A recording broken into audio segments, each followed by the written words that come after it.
आज होता निशाचा वाढदिवस म्हणून आम्ही आज प्लॅन केले की साईधामला जाऊ. बाहेर तर असं हॉटेलला वगैरे मतलब ते कॅफेला म्हणतात ना, फक्त तिथं टाईम जातं.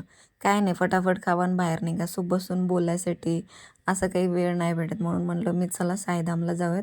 मस्त दर्शन पण होतं, मस्त आपल्याला बसता पण येते, गप्पा मारता येतात, फोटोज काढता येतात आणि व्हिडिओज पण.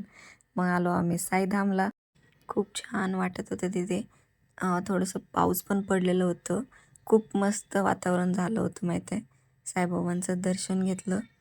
तिथे जे महाराज होते ना, खूप चांगले होते, खूप चांगल्या स्वभावाचे होते. खूप छान वाटलं. म्हणजे तिथे एकदम वातावरण असं थंड पण होतं आणि आसपास जे छोटे पक्षी असतात ना, त्यांचा पण खूप छान आवाज येत होता. आता ते ऐकवण्यात नाही आलं मला तुम्हाला. दर्शन घेतलं. मग निशाने दर्शन घेतलं. तिचंही आज वाढदिवस असल्यामुळं म्हणलं मी तिथेच जाऊयात. खूप छान वाटेल म्हणलं सर्वांना. मी, मावशी, त्यांची भाची पण होती. सो सर्वजण आम्ही आलो होतो. बाकीजण येतच होते. ते नेक्स्ट ब्लॉगमध्ये नक्कीच दाखवते.